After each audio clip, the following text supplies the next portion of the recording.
Hashanah représente, c'est le jour de la création de l'homme. Étant donné que chacune de nos célébrations est une célébration qui se réfère à un événement historique, alors, par exemple, à Pessah, on va lire l'histoire de la sortie d'Égypte. À Shavuot, on va lire les 10 commandements, salut Alain, etc. Mazel Tov pour Alain, il faut dire Mazel Tov à Alain, il est grand-père. Mazel Tov. Il a une magnifique petite fille. Voilà. Alors, Mazel Tov Alain. Donc, on s'attendrait à Rosh Hashanah à ce qu'on lise, on lise Bereshit, la création du monde. Or, il n'en est rien. Alors, ce qu'on va lire à Rosh Hashanah, le premier jour, c'est la visite de Dieu. Dieu se souvient de Sarah et vient et fait en sorte que le miracle de l'enfantement se produise. Et le deuxième jour, on va lire l'histoire de la Hakeda, l'histoire de ce qu'on appelle le sacrifice. Alors, il faut essayer de comprendre pourquoi. La question est claire? Oui. Alors, je voudrais commencer par faire un rappel liturgique. Si on regarde les prières qu'on fait Shabbat, rappelez-vous que Shabbat, c'est par essence, si vous voulez, la célébration de la création du monde. On se rappelle que Dieu a créé le monde et que le septième jour, pardon, il a arrêté de créer. On dit il s'est reposé, mais ça ne veut rien dire. Alors, Shabbat, on a une liturgie très particulière. Il faut la connaître un petit peu. Le vendredi soir, dans la Hamida, qu'est-ce qu'on fait? On rappelle la création. Les prières centrales, rappelez-vous, dans toute la Hamida, on a 3 prières d'introduction, ça va? Magan Abraham, Atakadosh, Mechaya Metim, ça va? Et les 3 dernières pour remercier, après Modim, Sim Shalom, etc. Et au milieu, eh bien, pendant la semaine, on a 12 qui sont 13 bénédictions spécifiques. Tu donnes l'intelligence, tu acceptes la teshuva, tu donnes à manger, etc. Et pour les fêtes, eh bien, on a le rappel de la fête, Etiom, Hag Matzotazé, etc. Alors, vendredi soir, ce qu'on rappelle, c'est tu as sanctifié le 7e jour. Et dans le Kiddush, c'est les cieux et la terre ont été terminés, ont été finis. Et on dit Zecher le Maaseh Bereshit, en rappel, en réactualisation, pour traduire le mot Zecher, pour Maaseh Bereshit, l'œuvre du commencement. Et quand on fait le motzi, et même dans la prière, et on dit Veyanuhu, et il se reposera bas en ce jour-là, mais le mot bas est ce jour-là au féminin. Il y a 3 façons de dire ça, c'est bas au féminin, beau au masculin et bam au pluriel. Alors, et pour la motzi, quand on fait le motzi, alors on dit Bishut Shamayim, Bishut Shabbat Malketa, avec l'autorisation des cieux de Shabbat, et Bishut Yitzhak Abinu. Yitzhak, qui est le Baal de la Séouda. La Séouda de vendredi soir, elle est sous l'égide de Yitzhak. Ça va? Alors déjà, ici, on a un premier clin d'œil qui nous montre quoi? Eh bien, qu'il y a un lien entre Yitzhak et Maaseh Bereshit. C'est ce que nous allons essayer de développer tout à l'heure, mais je voulais commencer à faire ce rappel liturgique. Samedi, ça va ça? Et Ve'enuhba, c'est un féminin, parce que Yitzhak représentant la Midat Hadin, l'attribut de rigueur, cet attribut de rigueur, c'est la femme. Vous vous souvenez pourquoi? La femme, c'est l'être de la rigueur par excellence. Il y a juste à voir son appareil reproducteur. Ça veut dire que la femme a une ponce ovulaire une fois par mois. Comment? Une fois par mois, le 12e jour de. C'est clair jusque-là? Ça va. Samedi matin, c'est différent. Dans la Hamida, on dit, quand on a fini les 3 premières bénédictions, Yismach Moshe Bematenat Chelko. On parle de Moïse. Et Moïse, à quel moment il intervient? Il intervient au moment de la sortie d'Égypte. Et ce qu'on va dire, c'est Veyanu Hubo. Il se repose en lui. Lui au masculin, beau. Et dans le moti, on dit, qui est le patron de samedi midi, c'est Abraham. Alors vous avez habituellement Abraham, Isaac, Jacob. Là, ça change. C'est Isaac d'abord, Abraham ensuite. Et c'est en référence à la sortie d'Égypte, encore une fois, parce que le maître d'œuvre de la sortie d'Égypte, celui qui travaille sous celui que Dieu envoie pour s'occuper de la sortie d'Égypte, c'est Moshe Rabbeinu, c'est au masculin. Effectivement, Abraham représentant la mida de Hesed, de générosité, c'est au masculin. Et encore une fois, la meilleure façon de l'illustrer, cette chose-là, c'est quoi? Eh bien, c'est le masculin en termes dans l'appareil sexuel masculin, eh bien, l'homme produit des spermatozoïdes à chaque seconde. D'accord? Donc, il y a une prolifération de spermatozoïdes. Par contre, samedi à Mincha, donc la dernière Seuda, on commence par Ata Echad et Shimcha Echad. Tu es un et ton nom est un. Ça représente ça, la fin des temps, lorsque, si vous voulez, toutes les dissensions qu'on peut avoir les uns avec les autres, à un moment donné, eh bien, elles sont résorbées.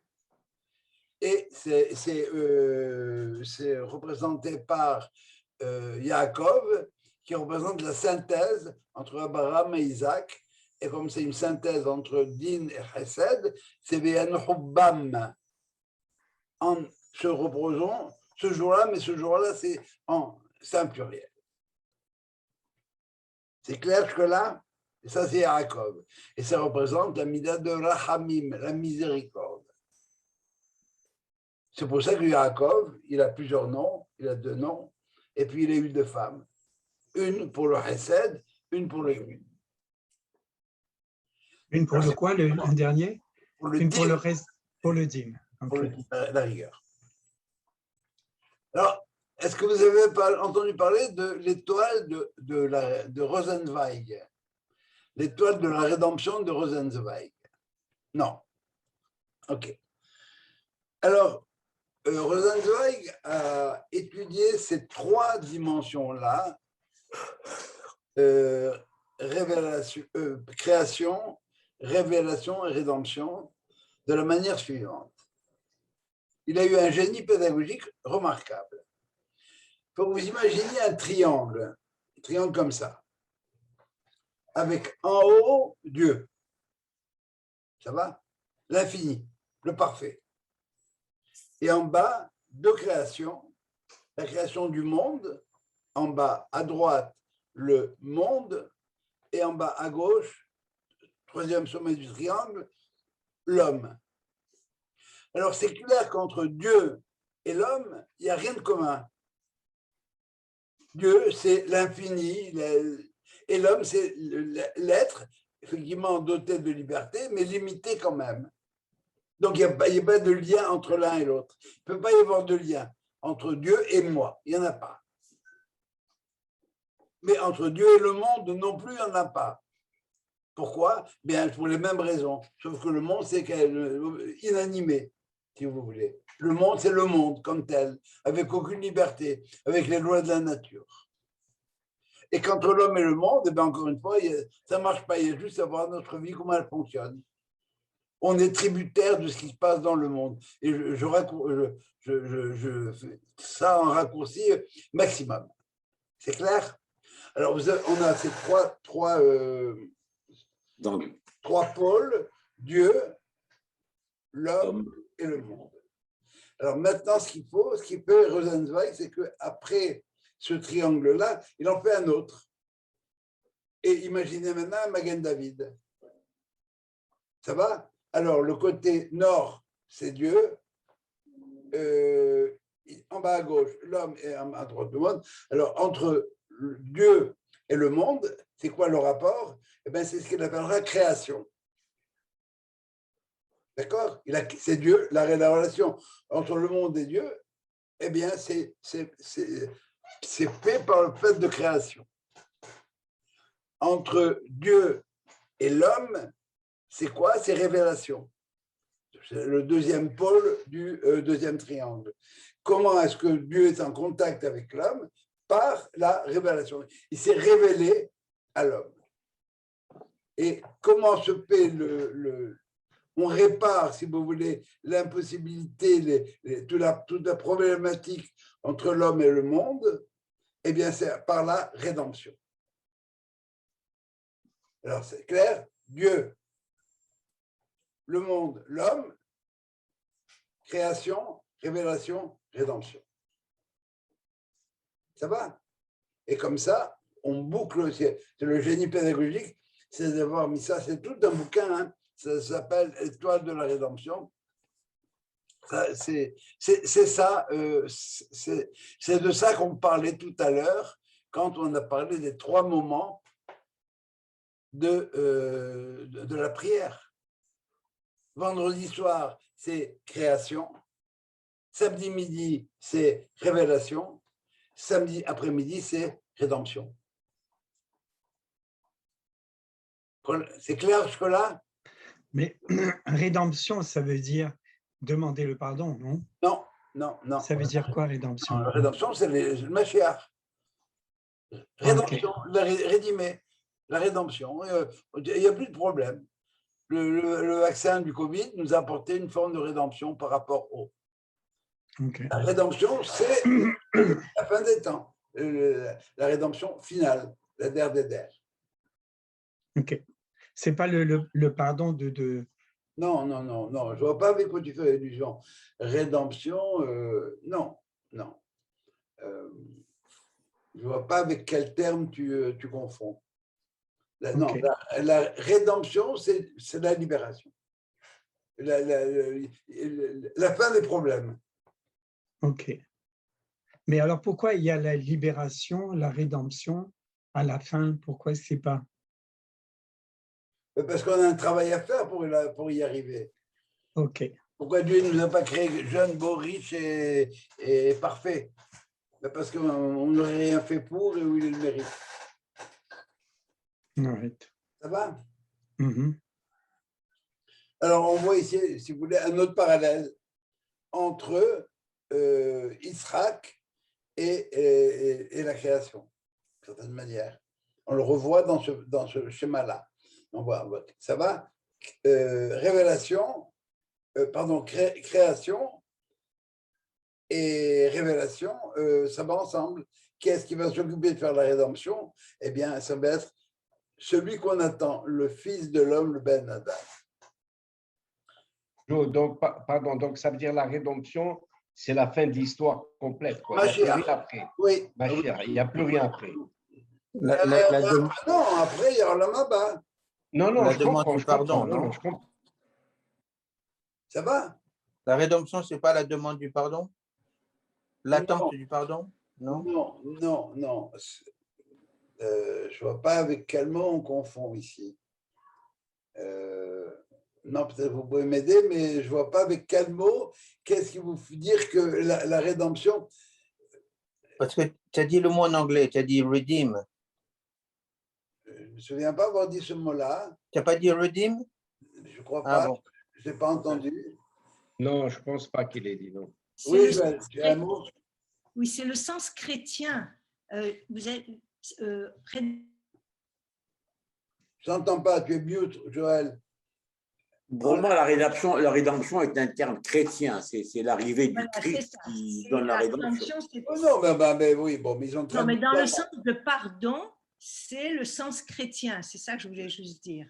Ah. Le sens chrétien du mot rédemption, c'est ça. C'est le pardon et c'est le Christ en venant qui amène le pardon.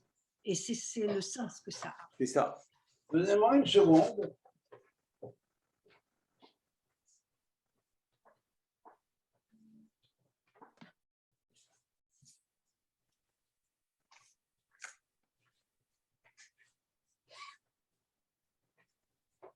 J'ai un gros bouquin ici qui s'appelle le Dictionnaire historique de la langue française, Rédemption.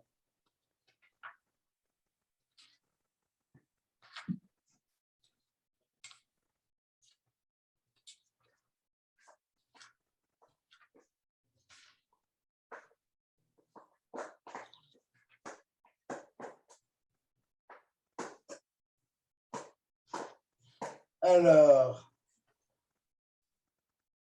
Redemptio, adjudication, action de délivrer. Action de délivrer, à l'origine. Ça va? Alors, autrement dit, dans le vocabulaire chrétien, probablement que, bon, l'homme est délivré de tout ce qui lui pèse sur la tête. Ça veut dire se racheter, quoi.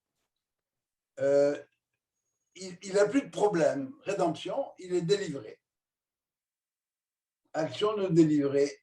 Rachat, rançon. Tu as payé la rançon, tu as libéré. On a rédimé ce qu'on avait déposé en gage. Et effectivement, dans la langue ecclésiastique, à propos du genre humain par le sacrifice du Christ. C'est exactement ce que je l'avais dit. Racheter, rédimer. Redimer, tu as dit. Oui, rédimer. Ah, c'est ça. C'est ce que j'avais entendu. Oui. OK. Voilà. Alors, le mot est spécial en passion du Christ, etc., avec son sens religieux.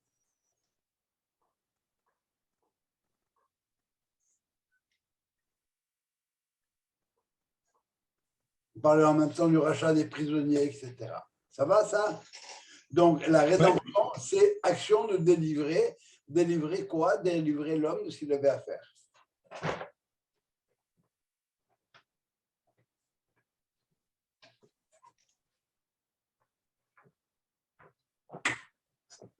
Voilà. Maintenant, on va parler de la notion de création. Cette notion de création, elle dépasse l'entendement humain. Quelqu'un peut me donner un exemple de ce que c'est que la création? Au sens biblique du terme, Bereshit, bara Elohim. Je traduis librement, Bereshit, au commencement, c'est pas ce que ça veut dire. Bara a été créé, Elohim. Dieu a créé au commencement. Alors, est-ce que vous avez un exemple de création? Vous pouvez m'en donner un ou pas? L'homme. C'est-à-dire que l'homme ne peut pas créer. Donc, on ne peut pas avoir un exemple personnel ou un exemple qui est à notre portée. On ne peut pas. C'est vrai. Si je comprends bien. Oui. Non, effectivement. Alors, ça veut dire quoi? Ça veut dire que ce que tu as pris le sens de créer dans le sens de créer ex nihilo. Exactement. Ben, or, ex nihilo, nihil. Combien de temps dure la création? Un jour.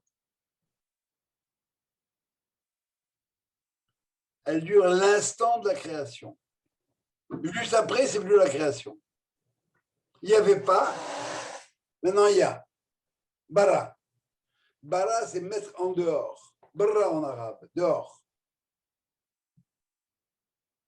Ça veut dire que Dieu, finalement, il a mis en dehors de lui, quelque part, si on peut dire comme ça, c'est en dehors de lui.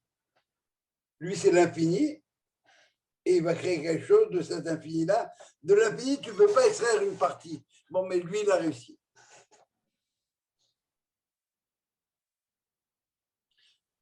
Ça va, ça? Autrement dit, on n'a aucune expérience de cette notion de création. On va vous parler de création artistique, c'est une façon de parler. Avant que je ne dessine le tableau, il n'y avait pas de tableau, maintenant il y en a un. Bon, j'ai créé un tableau. Je n'ai pas créé un tableau, j'ai peint un tableau. J'ai fait un tableau, j'ai fabriqué un tableau. Et la Torah va parler d'abord de Beria, ça veut dire la création, ça va? Et après là, elle va parler de Yetzira, de formation. Vayas, de faire. Ça va, ça? Autrement dit, cette création du monde, pour Dieu, pose problème. Parce que si Dieu est tout, il n'y a pas de place pour autre chose que lui. De la même manière, si ma perception à moi, c'est qu'il n'y a pas de Dieu, c'est l'homme existe, si je suis moi le centre du monde, ben, il n'y a pas de place pour Dieu. Le Rav Cherki a une très belle image. Il dit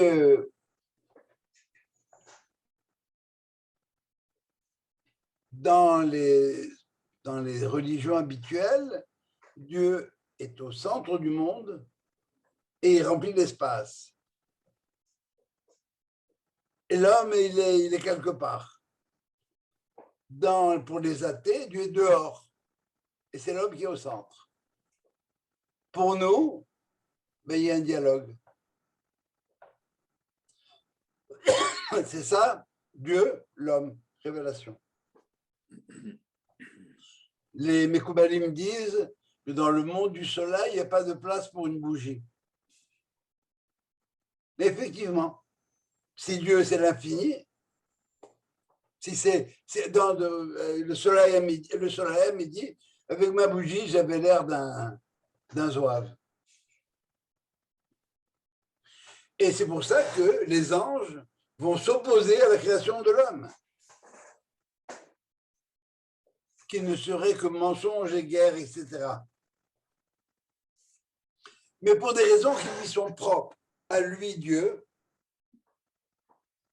eh bien, lui, l'infini, décide de créer un monde. Et il a quasiment un problème insoluble à résoudre. Et c'est pour ça qu'il a besoin de contracter une alliance avec l'homme. L'alliance, quand le texte nous dit « faisons l'homme à notre image », pour traduire très vite, « Naase Adam Betsalmenu », à qui il s'adresse? Alors on va vous dire « oui, il s'adresse aux anges ». Et il y a un midrash qui va dire « non, il ne s'adresse pas du tout aux anges, il s'adresse à l'homme ». Est-ce que tu es partant pour l'aventure, Coco? Tu veux qu'on démarre cette aventure? Tu veux qu'on essaie de faire ce monde? Il a besoin de l'homme pour faire exister le monde. Et l'objet de cette alliance, c'est quoi? Eh bien, c'est que tu es d'accord pour qu'on construise ensemble un monde avec qu'est-ce que devrait être l'objectif final de ce monde-là? Eh bien, c'est de faire un espace où Dieu et l'homme peuvent être présents ensemble. Et c'est à l'homme de faire le travail. Et c'est à l'homme de faire ce qu'on appelle la avoda. La avoda qui veut dire culte et qui veut dire travail en même temps. Et ça a été réussi en un point de l'histoire. À quel moment? J'écoute. Au moment de l'inauguration du tabernacle. Dans le désert, le 8e jour, ils ont construit le tabernacle, ils ont apporté des sacrifices et la flamme est descendue pour les manger. Ça va, ça? Et nous n'avons pas fini de résoudre cette difficulté. On n'a pas terminé. On est encore en plein travail pour régler le problème, pour honorer l'alliance, si vous voulez. Et cette difficulté, c'est quoi? C'est ce qu'on va appeler par la suite la sainteté. parce que ce n'est que dans la sainteté que l'homme et Dieu peuvent coexister. Le verset qui nous dit, c'est « Ve'asuli mikdash » ils me feront un sanctuaire mikdash, « Ve'shachanti betocham » et je vivrai pas dans le mikdash. Parmi eux, Dieu veut un espace pour vivre ici en bas. Donc pendant 6 jours, Dieu aménage un espace, un monde, pour que l'homme puisse y habiter. Et dès que l'homme apparaît, Dieu se retire de ce monde-là. Il se cache. Alors comment, à ce moment-là, commence l'histoire de l'homme, l'histoire, pardon, du monde, dont le sujet, c'est l'homme.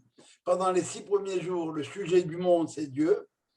Dans le 7e jour, et rappelez-vous cette idée-là qui malheureusement est souvent méconnue, c'est que nous vivons maintenant dans le 7e jour de la création. Dans le 7e jour de l'œuvre du commencement. Je ne devrais pas dire la création, mais je l'emploie par facilité.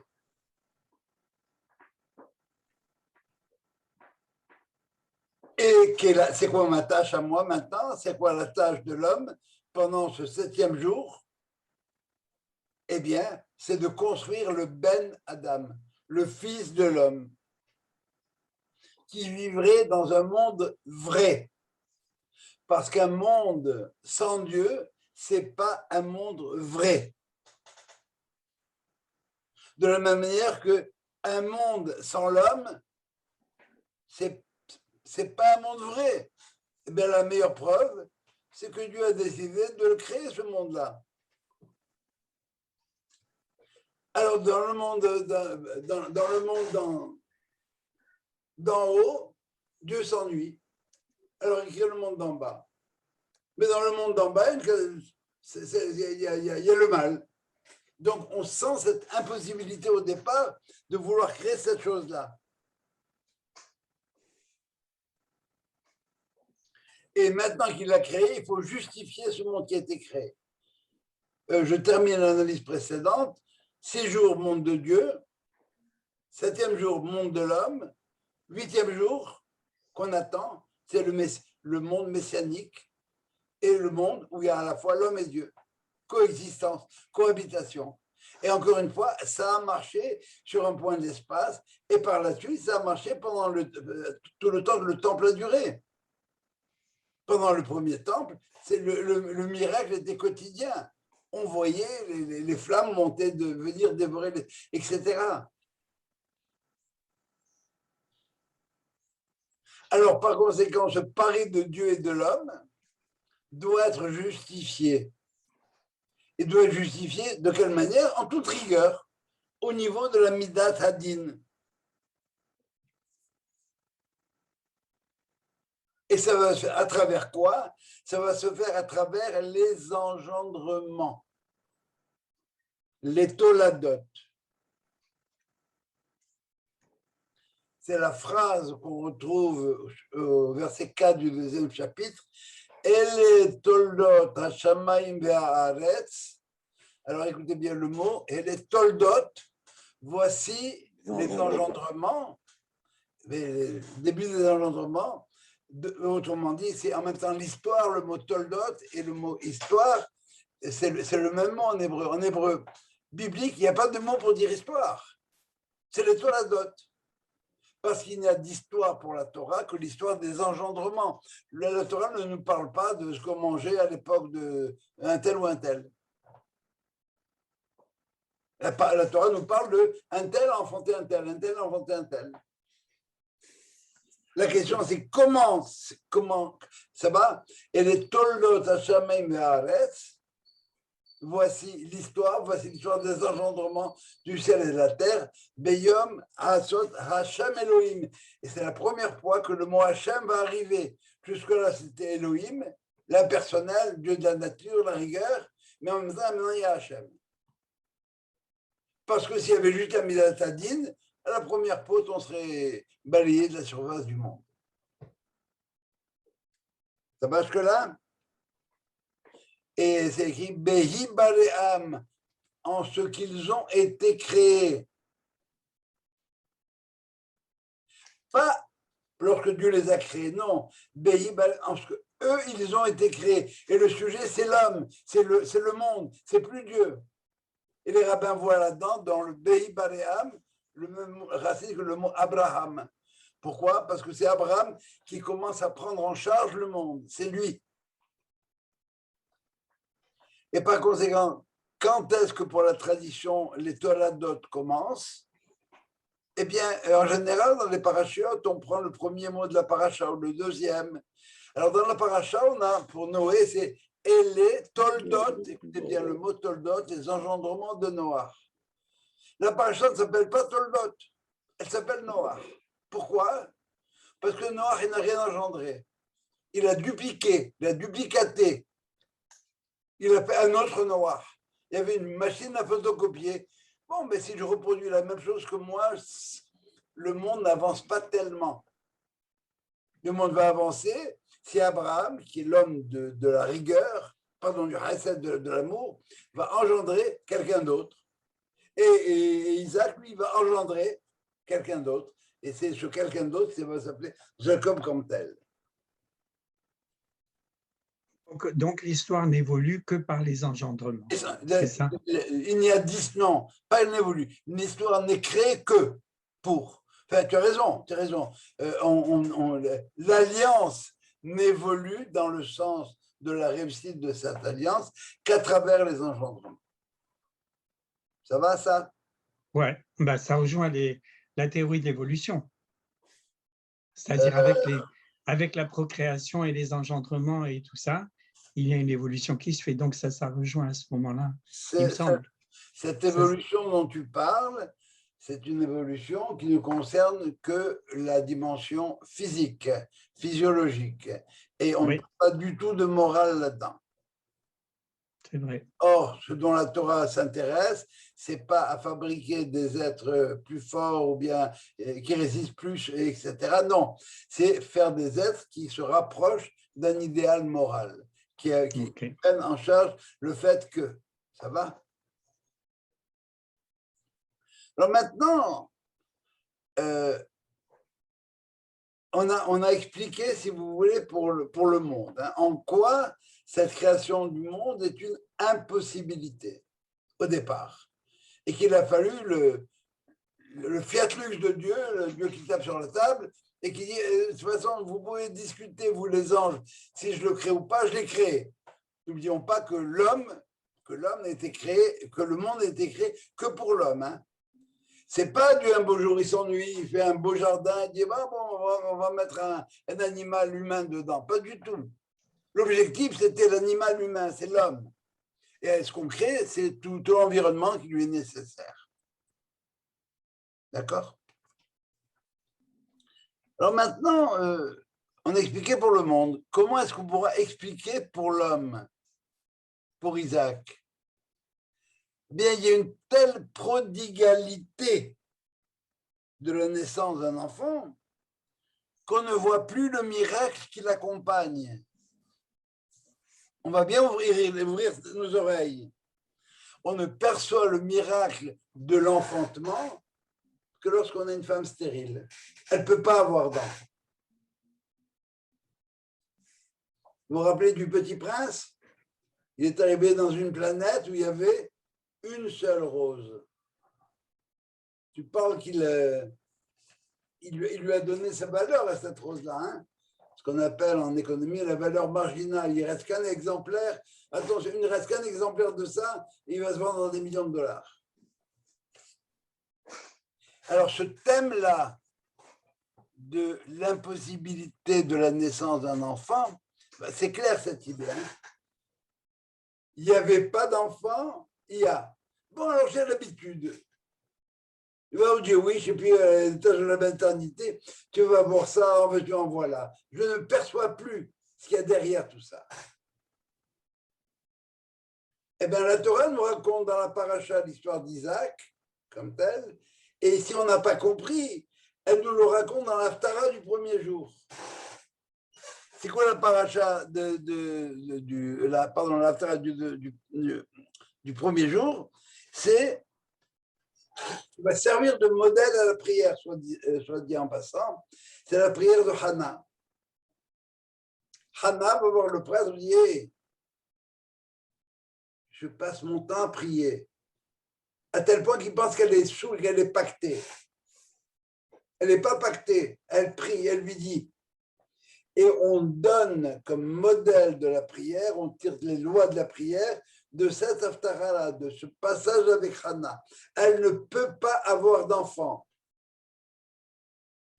La prière va être exaucée, elle va avoir son fils qui va s'appeler Samuel, et d'après le Midrash, Samuel, il est équivalent à Moïse plus Aharon. Ah oui. Comme on dit dans la prière, Moshe ve Aharon bechoanav, Moïse, Aaron et tous ses prêtres, ou Shmuel, et en parallèle, Samuel. Il n'est pas Cohen, il n'est pas Lévi. Mais c'est l'enfant de la prière. La paracha nous donne la carte d'identité de la première mouture des engendrements, c'est-à-dire Isaac. Son nom, c'est Yitzhak.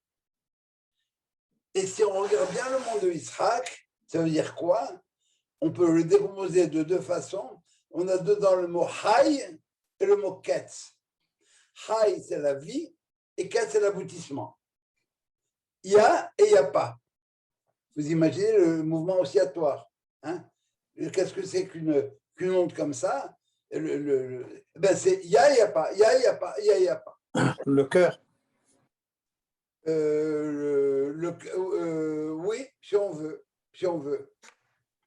Mais c'est l'image de la lumière. Est-ce que c'est un phénomène corpusculaire ou ondulatoire? Eh bien, le problème ondulatoire, c'est ça l'onde. L'onde, elle est là, elle n'est pas là, elle est là, elle n'est pas là. C'est ça, Yitzhak. Il est à la fois partie de ce monde et ici, il n'en fait pas partie. Il est entre la vie et la mort. Et qu'est-ce que c'est Isaac? Eh bien, c'est cet être-là qui ne devait pas naître. Sa mère n'a pas de matrice. Il est né. Il ne devait pas vivre. Il a vécu. Il devait être sacrifié sur l'autel. Dieu refuse. C'était le thème du premier jour. Et le deuxième jour, c'est « ne devait pas vivre, il a vécu ». Alors, a priori, toute naissance est aussi impossible que celle d'Isaac, tout comme la création du monde. Prends conscience, on va nous dire à Rosh Hashanah, prends conscience, le monde, bon, tu n'étais pas là, mais pour l'enfant, tu sais ce que c'est. Bien sûr, si on réduit l'enfant à son corps physique, on n'a rien compris au problème. On ne saisit pas le problème. Mais on sait qu'il y a trois collaborateurs. Papa, maman et le bon Dieu. Papa et maman, ils ont fait le corps. Chacun sait les parties qu'il a faites. Mais la Neshama, elle vient de Dieu. C'est lui qui l'a donnée. Et cette Neshama qui va venir dans le corps du bébé, là, qu'on vient de fabriquer, eh bien, c'est elle qui va déterminer comment il va être. C'est pour ça que vous en avez qui ont plus tendance à ceci qu'à cela. Je n'ai pas besoin de donner les exemples. C'est clair que l'enfant qui apparaît, ce n'est pas juste son corps. Quand tu vois le bébé naître, tu le vois. Et dès le début, tu peux voir. C'est pour ça que je vous ai dit que je ne voulais pas donner de nom à mes enfants avant de les voir. Et voilà, il fallait que je voie. Et là, je suis inspiré. Eh bien, c'est quoi cette psyché de cet enfant qui vient de naître? C'est, il n'y avait pas, c'est pas, il n'y avait pas un corps, non, il y a un nouveau monde qui vient de naître. Le gosse qui vient de naître, c'est un monde qui apparaît dans la vie. Et on se rend compte qu'à un moment donné, on ne joue plus à la poupée. Il faut en tenir compte de ce gosse qui vient de naître là. Il a son tempérament. Je peux vous dire que la différence entre Adèle et Livia, que je vois maintenant assez régulièrement, c'est deux mondes à part. Deux mondes à part, rien à voir.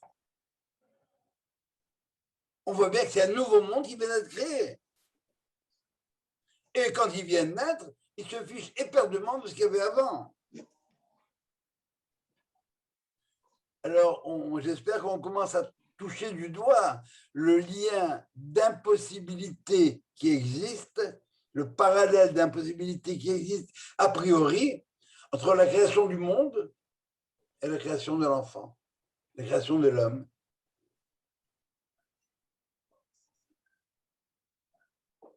Mais pour Isaac, eh bien, il réalise quoi? Qu'il a reçu son être.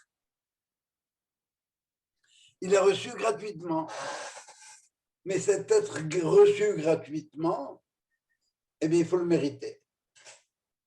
Alors, au niveau du chesed, au niveau de la générosité, bon, merci, j'ai reçu. Mais moi, j'aime pas recevoir. S'il vous plaît, ne me faites pas de cadeaux. Il y a des gens comme ça qui sont rétifs.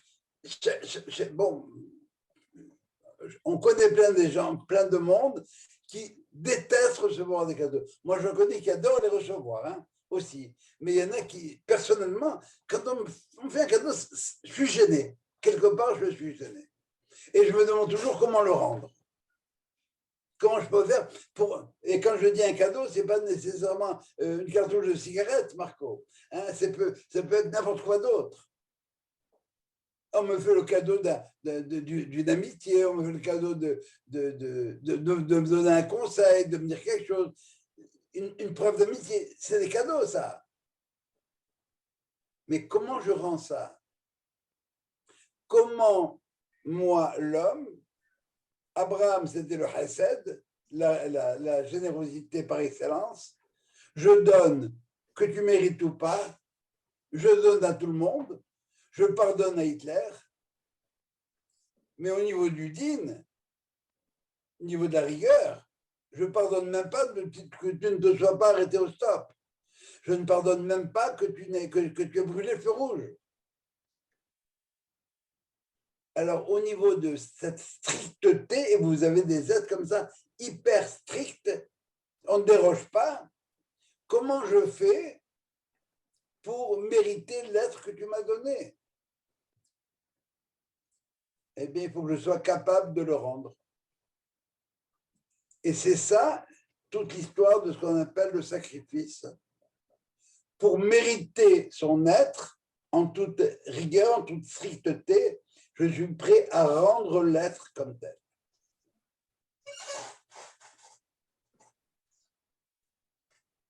C'est ça l'épreuve du sacrifice. Et le sacrifice, il n'est pas fait pour Abraham. Il n'est pas fait pour Isaac. Il est fait pour Abraham. Le texte dit Veha Elohim Nissa et Abraham. C'est Abraham qui est mis à l'épreuve. De quelle épreuve s'agit-il? Est-ce que tu es capable de reconnaître ce que représente ton fils? Toi, Abraham, tu es l'homme de l'amour. Tu veux pardonner à Hitler. Tu voulais sauver Sodome. Tu as discuté avec Dieu. Tu avais un bretteur avec Dieu. Tu voulais sauver Sodome, qui est une bande de crapules. Dieu t'a enseigné qu'on ne sauve pas les crapules. Il t'a donné une première leçon. Si tu n'es que l'homme de l'amour, tu n'es pas tellement cachère. Peut-être que tu es idolâtre de l'amour. Le christianisme. L'amour. Alors, il faut maintenant que tu reconnaisses qu'il y a une autre valeur. Cette autre valeur, ça s'appelle l'opposé de l'amour. Je donne à tous, je ne donne rien. La rigueur. Je te donne si tu mérites. Alors Dieu éprouve Abraham. Rappelez-vous, lorsque Isaac était sur l'autel, Abraham veut le trucider et l'ange a dit arrête, ne bouge pas. Il dit mais laisse-moi lui faire un petit entaille, rien du tout là. Je ne suis pas monté pour rien. Non. Ça tu ne touches pas. Et c'est ça ce qu'on dit lorsqu'on dit que la descente pour Abraham était plus dure que la montée.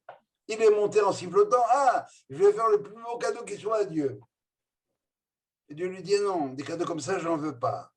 Il faut que tu reconnaisses qu'il y a des choses qui se méritent, qu'on ne peut pas donner comme ça, donner, donner, donner. Il n'y a qu'Henri Comassas qui fait donner, donner, donner.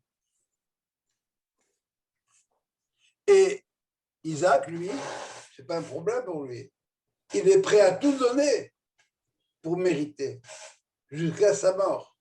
C'est ce qu'on appelle chez nous le Kiddush Hashem. Les gens qui meurent pour le Kiddush Hashem. Voilà comment commence la prière du matin. On raconte l'histoire du sacrifice. Et qu'est-ce qu'il a fait Abraham? Eh bien, il n'a pas tué Isaac, mais il l'a ligoté. Autrement dit, l'amour comme tel vient pourquoi? Pour ligoter la rigueur. Pour ne pas lui donner libre cours comme tel. Et c'est à ça qu'on fait référence à Rosh Hashanah. Rappelle-toi, et pardon, tous les matins, qu'est-ce que je fais? Eh bien, je dis, tu sais, de la même manière que Isaac a été ligoté sur l'autel, ça veut dire quoi ligoté? Ça veut dire j'ai qu'un seul pied, je suis comme les anges, je suis à ton service, et bien moi aussi, je commence ma journée comme ça. Je me mets à ton service, complètement. Est-ce que l'idée des téphilines rejoint? C'est une des modalités de le faire. Quand je mets les téphilines, je dis à Dieu, voilà, je consacre mon cerveau et mon travail, ma main, à ton œuvre. Et c'est pour ça que Shabbat, le fait d'observer Shabbat, on n'a pas besoin de mettre les téphilines. Je respecte Shabbat, ça veut dire que je reconnais que c'est toi le patron et je te redonne les clés du monde. C'est plus moi le patron. Mais dans la semaine, c'est moi le boss. Alors, c'est moi le boss, qu'est-ce que je fais? Eh bien, je te dis, je consacre ma tête et mes bras à ton service pour ma avoda, pour mon travail à moi.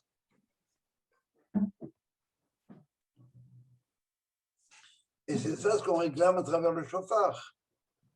On rappelle quelque part à Dieu qui a eu un espèce de Isaac dans notre histoire. Il a été capable d'aller jusqu'au sacrifice suprême. Bon, eh bien, voilà, nous aussi. On est des êtres comme ça. C'est clair jusque-là? Oui, mais oui. Abraham, tu as dit qu'Abraham était très heureux de faire le sacrifice. Oui. Et en lisant, j'avais pas compris ça. Ok. Dans ce qu'on va lire avant le shofar, ce qu'on appelle le Ha'et Ratson, qui est une mise en forme poétique de tout le problème, il y a une phrase qui est absolument géniale qui dit Ra'yin bemar bocha velech, avec un œil qui pleure d'amertume et un cœur joyeux. Imagine que demain, tu es à la chance d'avoir la révélation de Dieu qui vient de te dire, tu sais quoi, je veux que tu me sacrifies telle chose. Est-ce que tu peux dire non? Non, parce que tu ne diras pas non, parce que c'est devant toi. Tu comprends, si tu es au niveau d'Abraham. Il t'a dit, et tu crois qu'il y a un au-delà. C'est clair, il y a un au-delà. Bon, je perds ce que je vais perdre. Je perds Isaac pour quelques temps, mais rendez-vous là-haut. Mais ça, c'est simplement au niveau, si tu veux, affectif. Mais maintenant, au niveau j'ai travaillé sur deux terrains distincts. OK? Le premier niveau, c'est au niveau affectif, si tu veux, et le deuxième niveau, c'est au niveau des midotes, au niveau de la reconnaissance des valeurs. Il représente quoi, Isaac? Il représente la rigueur. Cette rigueur, rappelle-toi, cette rigueur-là, on est capable d'aller jusqu'au sacrifice ultime, comme l'a fait Isaac. Alors, ne nous efface pas tout de suite.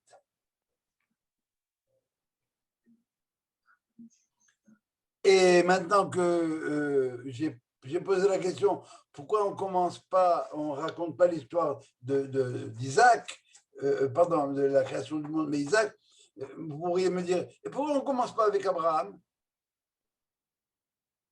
Parce qu'Abraham, c'est la charnière, c'est le monde d'avant. C'est le monde des Avot, avant. Et Isaac, c'est là où ça démarre, ça enclenche.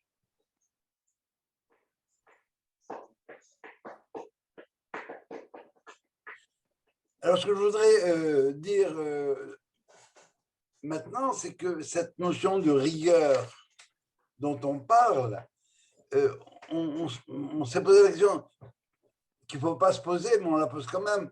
Pourquoi Dieu a créé le monde? Bon, il s'ennuyait là-haut, c'est vrai. Mais la réponse qui est donnée, ce n'est pas celle-là. Il a créé le monde pour faire du bien à autrui. Les tirabiriotes.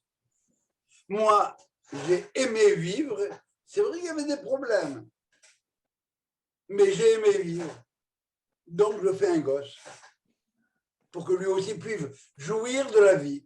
Je me rappelle de ce premier enchantement, de ce premier regard avec l'être aimé, etc. Et je voudrais que quelqu'un d'autre en profite. Dieu qui vit la plénitude de la vie a envie de faire partager ça à quelqu'un d'autre. Donc, par amour, comme tel, il veut donner naissance au monde. Et c'est ça le principe de ce qu'on appelle le tzimtzum. Dieu qui est plein d'espace en lui-même, il se prive pour donner de la place à quelqu'un d'autre. C'est ça la morale. Mais ça s'est fait par amour. Très bien. Mais si je veux la biriot, faire du bien à la créature, eh bien, si je lui donne tout sur un plateau d'argent, j'ai rien fait. Tout l'héritage que j'ai, c'est mon père qui me l'a laissé. Ce que j'ai fait, je l'ai bien gaspillé. Le CAS, le Club Med, etc. Tout ce que vous voudrez. Je me suis éclaté avec. Et moi, qu'est-ce que j'ai fait? Qu'est-ce que tu as fait pour l'argent de ton père? Je l'ai dépensé. Alors que l'autre, il vient me voir et me dit, moi, mon père, il ne m'a rien laissé. Il m'a laissé des dettes. J'ai travaillé pour les rembourser, voilà ce que j'ai fait. J'ai construit un empire. Ça, c'est à moi. Et je mérite. Alors, cette notion de rigueur, cette notion de din, elle est nécessaire pour l'objectif de la création du monde, les rétives abiriotes, faire un être qui soit bien. Je ne fais pas que d'exister, je vis pleinement. Il ne faut jamais perdre de vue que ce qui nous apparaît comme étant la paire de claques de notre père ou le coup de baguette sur les mains du prof, c'est pour nous ramener dans le droit chemin. Qui aime bien châtie bien. Il faut faire attention à bien châtier. Aujourd'hui, on n'a plus le droit, attention, hein, c'est dangereux. Donc, ce jour de Rosh Hashanah, qui est encore une fois le rappel de la création, et avec les mêmes impossibilités, est-ce que cet homme que je vais juger, moi, Dieu, eh bien, il mérite de continuer? Oui, il mérite. Pourquoi? Parce qu'il y en a un qui a mérité. Il s'appelle Isaac. Il a été capable de donner naissance à Jacob, et qui lui est quasiment parfait. L'être, finalement, qui réussit à associer les deux.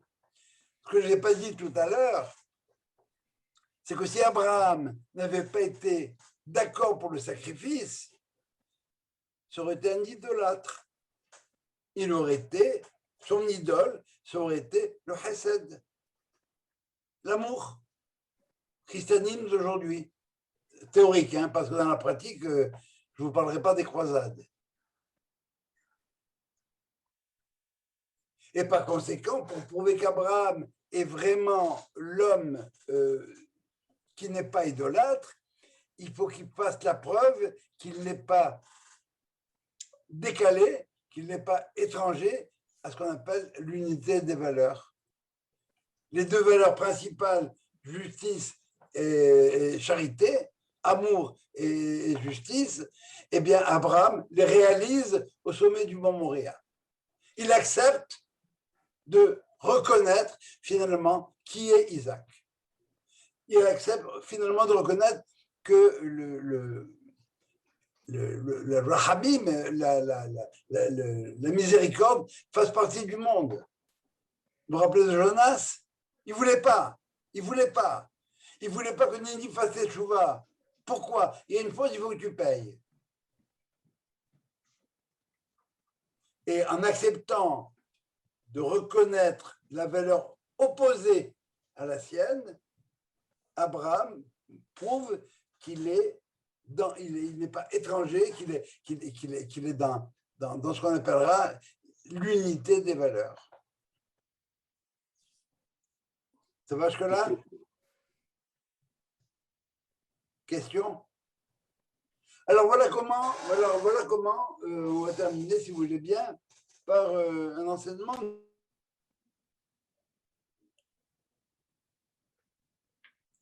Tu as coupé le son, Jo. Tu as coupé le son, Jo. J'arrive. Okay. Alors, voilà comment est-ce que le Talmud nous raconte cette chose-là. Tous les matins dans la prière, on a une phrase qui nous dit « Toi, tu es notre Père, Abraham ne nous a pas connus, Jacob ne nous a pas connus, c'est toi qui es notre Père. Ataou Elohenu, Abraham Loïkiranu, etc. » Les gens qui ont l'habitude de prier le matin retrouvent cette phrase-là. Alors, voilà comment la Gemara nous le raconte. Que signifie ce verset? C'est toi qui es notre Père, Ataou Abinu. Parce qu'Abraham ne sait rien de nous et Israël, Jacob, ne nous connaît point. Toi, Éternel, tu es notre Père. Alors voilà comment est-ce que le Midrash va mettre en scène cette phrase-là. Permettez, ça fait 1h01 quand même. Les gens me disent, je t'ai vu sur le site, tu fumes pendant tes cours, je dis oui, je fume. J'ai la permission. Et, encore une autre. Hein? Encore une autre avant de finir. Ouais, encore, non, mais c'est la première. Alors voilà. Alors, dans le temps futur, nous dit la Gemara, le Saint soit dit, dira Abraham, tes enfants ont fauté contre moi. Et Abraham répond, Maître du monde, qu'il soit effacé pour la sanctification de ton nom. Waouh! Ils ont fauté, alors bon, ben, au début, si ça foire, ben, on envoie tout en l'air. Alors Dieu se dit, je vais m'adresser à Jacob. Lui, il sait ce que c'est avoir des gosses.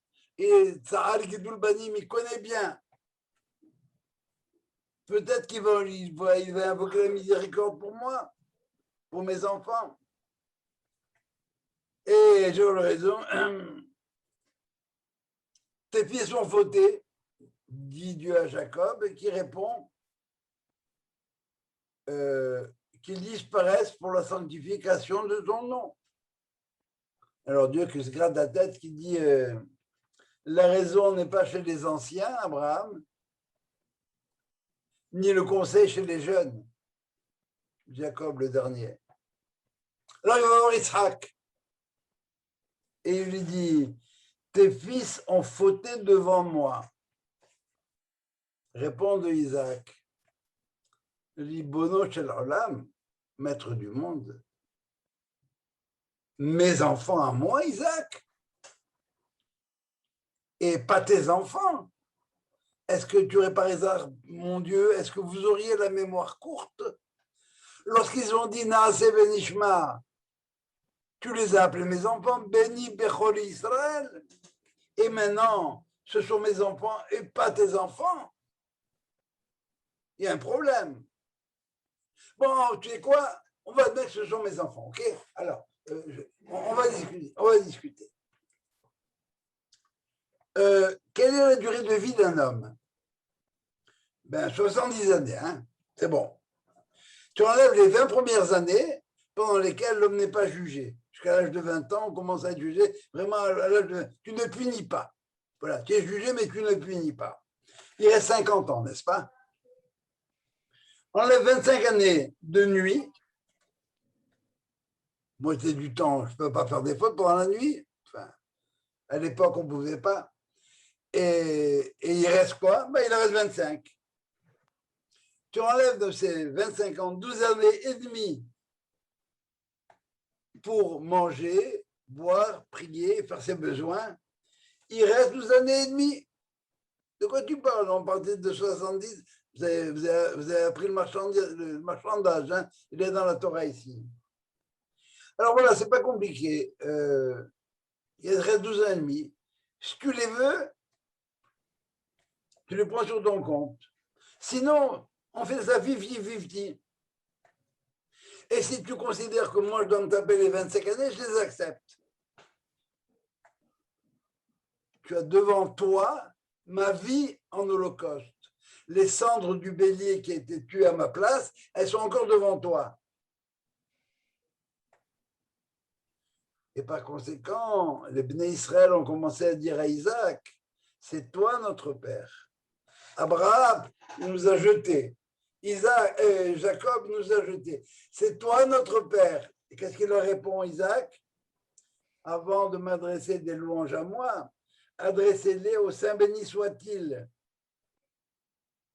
Et à ce moment-là, ils ont levé leurs yeux au ciel, ils ont dit, c'est toi notre Dieu, et c'est toi notre Dieu, parce qu'Abraham et Isaac ne nous ont pas, Abraham et Jacob ne nous ont pas reconnus, Isaac nous a reconnus, mais il nous a dit que c'était toi notre Père, etc. Qu'est-ce qui permet à Isaac ce bras de fer? Au nom de la Midatadine. Il peut se permettre de lui dire ça à Dieu, lui. Abraham ne peut pas se permettre, Jacob ne peut pas se permettre.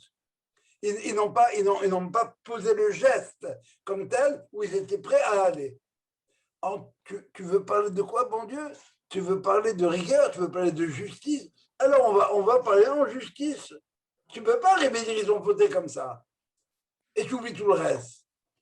Il y a en tout et partout, comme on dit au Québec, il y a en tout et partout, il y a 12 années et demie sur 70 ans qui sont en jeu. Tu veux 25, je les prends. Pardon, 12 et demi, je les prends. Pourquoi? Parce que je suis un homme juste. Je suis l'homme de la justice. De la stricte justice. Alors voilà pourquoi est-ce qu'on ne lit pas Bereshit à Rosh Hashanah? Parce que Bereshit, c'est la création d'un monde. C'est vrai, d'un monde. Avec quoi comme projet? On verra bien. Faire le Ben Adam. Chez qui ça commence, le Ben Adam, là? Ça commence avec Isaac. Ça commence avec les engendrements. Créer le Ben Adam, le fils de l'homme. L'homme, le fils qu'on est en train d'engendrer siècle après siècle. Et le signe de l'alliance, c'est quoi? C'est la circoncision. Pourquoi la circoncision? Parce que c'est à travers la circoncision qu'on ne fait pas des gosses, on n'est pas une machine à photocopier les bébés, mais qu'on sait qu'on va engendrer le Fils de l'homme. Ça, c'est au niveau de l'impossibilité, si vous voulez, de l'impossibilité de la création, qu'il faut mériter en toute justice. Et c'est l'homme de la justice, c'est qui? C'est Isaac. Et il peut se permettre de dire à Dieu, il y a moyen de bargainer. Voilà. Est-ce que vous auriez des questions? J'espère que c'est clair. Hein? Celui qui baserait sa religion sur simplement l'autrui, l'humanité, faire le bien autour de lui, par exemple, aider tout le monde. Je t'écoute. Est-ce que ça, il fait sa religion, même s'il fait des conneries après, mais le fait de comme tu disais, aider autrui, quand Dieu a créé le monde, il a fait pour autrui, pour aider autrui, non? C'est ce que tu as dit. Non, il a fait pour que autrui soit bien, qu'autrui cesse d'exister pour vivre. Alors maintenant, tu as un exemple frappant dans l'histoire, c'est le christianisme. Leur base, c'est l'amour. Leur sauveur, il est mort par amour. Mais ça, c'est de l'idolâtrie. D'autant plus qu'on voit dans l'histoire du christianisme que c'était les croisades. Ils ont pris la croix, ils l'ont retournée, ils ont fait une épée.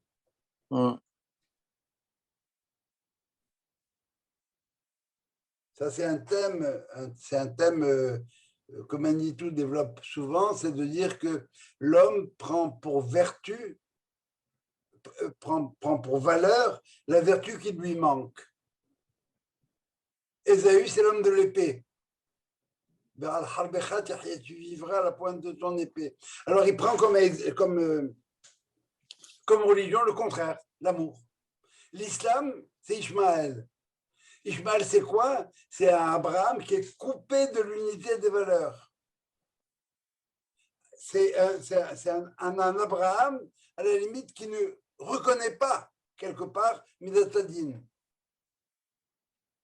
Mais l'islam, lui, ça va, qui est le monde de la rigueur, Mektoub, etc., eh bien, il a pris quoi comme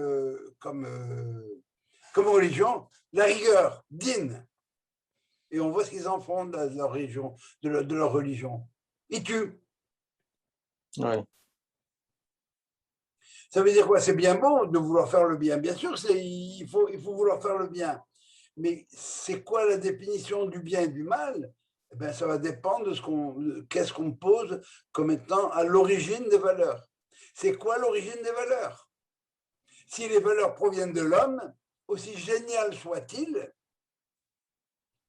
eh bien, il peut se tromper. Mais nos valeurs, elles ne viennent pas de l'homme. Elles sont révélées d'un ailleurs. Alors, je ne sais pas si j'ai réussi à vous faire toucher du doigt la logique et la cohérence des rabbins qui ont décidé de nous mettre pour lire pour Rosh Hashanah cette histoire d'Isaac. Deux impossibilités qui se rencontrent, création du monde et création de l'homme. Ça ne marche pas ensemble. Sauf si cet homme, il est dirigé vers un aboutissement, ça va, vers une rédemption, à partir des valeurs que moi je lui donne, moi Dieu. Et c'est la cohérence est totale hein, dans l'histoire en même temps de l'Haftara, en même temps l'impossibilité de créer un autre monde. Parce que quand je fais un gosse, je crée un autre monde. C'est tout. Donc, en fait c'est la création de l'homme, si on veut, à travers ces valeurs-là. Rosh Hashanah, c'est la création de l'homme. Rosh Hashanah, qui célèbre la création du monde, mais elle ne célèbre pas le fait d'avoir créé juste le monde. Hein. Ce monde, elle a été créé pour des gens comme Isaac, qui va être capable de faire démarrer les engendrements. Les engendrements commencent avec Isaac. Abraham, lui, il n'était pas là. Il est arrivé, il fait partie de la préhistoire. Mais notre histoire, elle commence vraiment avec Isaac. Alors, un monde, pourquoi faire? Pour le Fils de l'homme, pour ce que l'homme va être capable d'engendrer. Un vrai monde. Ça va, c'est clair? En fin de compte, Akadosh Baruch Hu, il a créé l'être humain. Il a créé tout le monde pour pouvoir faire les mitzvot que le bon Dieu voulait. Donc, en fin de compte, le bon Dieu, lui aussi, il a besoin de l'être humain. Absolument. Qu'est-ce qu'on dit? Lolanu Hashem Lolanu. C'est pas pour nous. Kavod. Aide-nous à faire ton travail. Tu nous as embarqués là-dedans. On est là-dedans. Et qu'est-ce que ça veut dire que Dieu a créé l'homme pour faire les mitzvot? Non. Il a donné les mitzvot à l'homme pour lui permettre de s'accomplir à lui. Quand je fais une mitzvah, je ne la fais pas pour Dieu. Quand je fais une mitzvah, je la fais pour moi.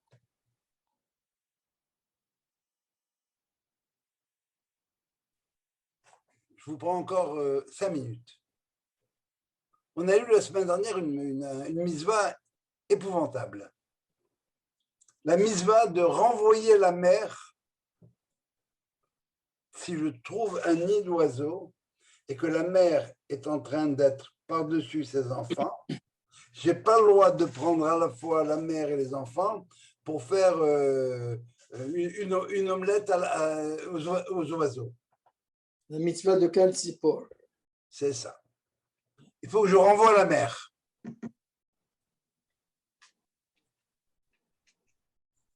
Bon, il y a différentes dimensions à cette mitzvah-là. Il faut préserver parce que si je prends à la fois la mère et les enfants, eh bien, de manière générale, il n'y aura jamais plus d'oiseaux dans le monde. Hein. Alors donc, on n'a pas le droit de tuer en même temps la mère et le fils le même jour pour pouvoir laisser la mère, etc., pour pouvoir laisser la mère faire d'autres enfants. D'accord ? Et aussi, bon, la discussion, c'est est-ce que Dieu fait ça par miséricorde? Pas du tout. Dieu, il a un absolu, mais il veut nous apprendre la miséricorde et pitié du nid d'oiseau. Mais si vraiment tu veux que j'ai pitié du nid d'oiseau, il faut que on comprend cette mitzvah, il faut avoir pitié de la mère. Tu ne peux pas laisser une mère comme ça voir ses enfants dévorés. Jette la mère d'abord et puis on prend les gosses, fais-en ce que tu veux par la suite. Et c'est comme ça qu'on comprend cette mitzvah-là. Mais c'est d'une cruauté pas possible. Tu prives les enfants de leur mère. Eh bien, c'est parce qu'on n'a rien compris à la mitzvah. De qui j'ai pitié quand je renvoie la mère? Des enfants. Parce que la mère, elle est là et elle les couve. Et des oisillons ou des œufs. Elle ne les laisse pas grandir. C'est une mère castratrice. Et la Gemara, tranquillement, va venir. Ce que je vous raconte là, vous ne le trouverez pas ailleurs. Enfin, vous le trouverez chez Manitou et chez les gens qui étudient dans ce sens-là. Mais le problème qui est posé entre Maïmonide et Narmandi, il est tout autre. Mais qu'est-ce qu'il y a derrière? Là, la Gemara va nous dire plus loin, tu sais quoi? Si la mère, elle est assise à côté des enfants, tu n'as pas besoin de la rejeter. Si elle est assise à côté, elle n'est pas en train de les écraser. Elle est à côté. Ce n'est pas une mère castratrice. Alors libère les gosses. Fais dégager la mère. Les enfants, si tu veux les manger, tu les manges. Sinon, laisse-les grandir. Tu les mangeras plus tard si tu veux. Alors, vous voyez comment est-ce que une sensibilité mal aiguisée peut comprendre cette mitzvah-là. La mitzvah, c'est de savoir, le Talmud pose la question de savoir si quelqu'un qui dirait pendant la prière, au moment où on avait le droit d'inventer des prières, quelqu'un disait « Oh mon Dieu, toi tu es grand, tu es miséricordieux, et ta miséricorde s'étend jusqu'au nid de l'oiseau », on le fait taire. Tais-toi, tu ne sais pas de quoi tu parles.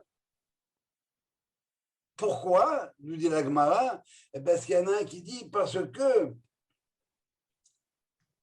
il fait une distinction entre le Dieu des oiseaux et le Dieu des autres animaux. Donc, il pense qu'il y a différentes divinités, mais plus que ça, parce qu'il attribue au mitzvot une dimension affective.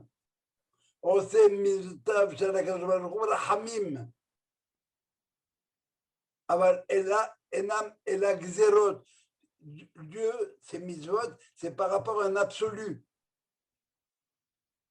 Alors, où est-ce qu'il y a le hamim là-dedans? Ben, pour t'apprendre à toi en même temps de ne pas être cruel. C'est vrai, c'est une dimension. Ça, c'est le sens de la mitzvah. Mais pourquoi la mitzvah elle-même? Il faut libérer les gosses. La mère empêche les gosses de grandir. C'est tout. C'est pour ça que la Torah parle. Efrohim, des oisillons, des œufs. Tu ne prendras pas la mère sur les enfants. Il y a 3 termes. Des œufs, des oisillons et des enfants. La mère empêche les œufs et les oisillons de devenir des enfants par la suite.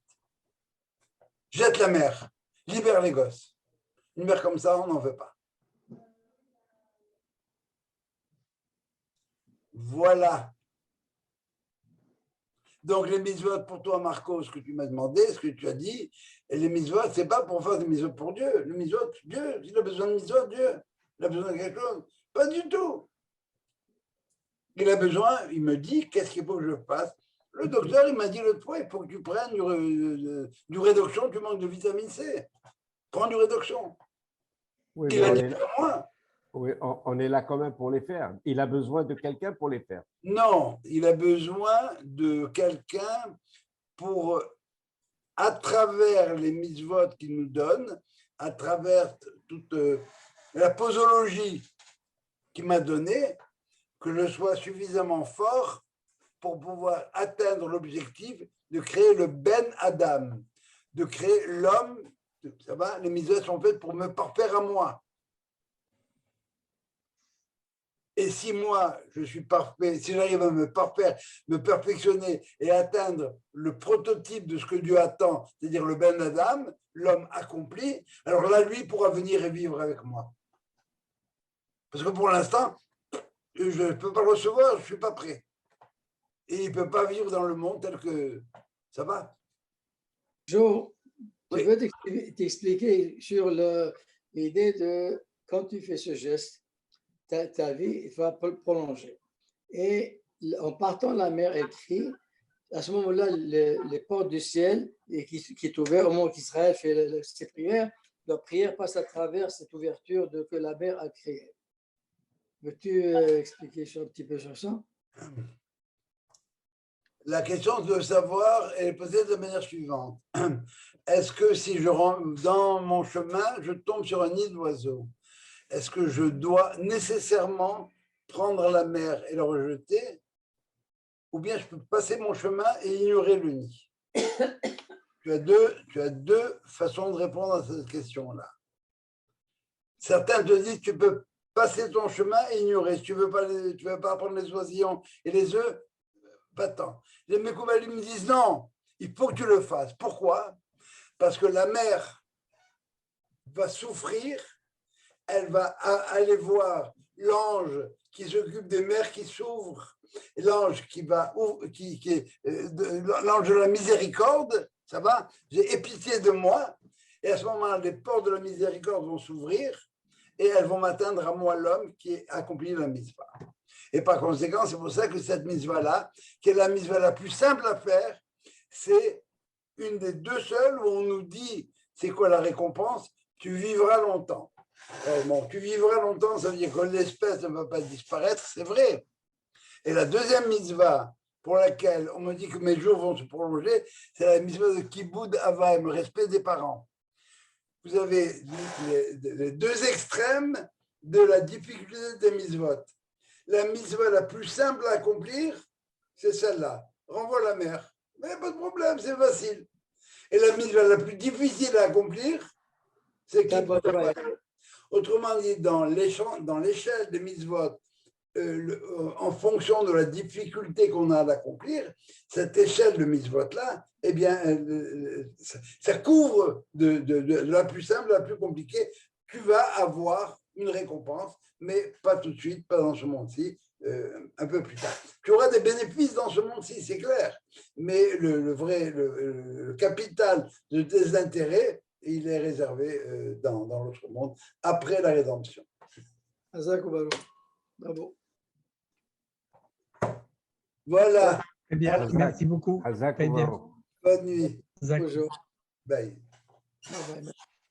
Merci pour le cours, Jean. Merci à vous.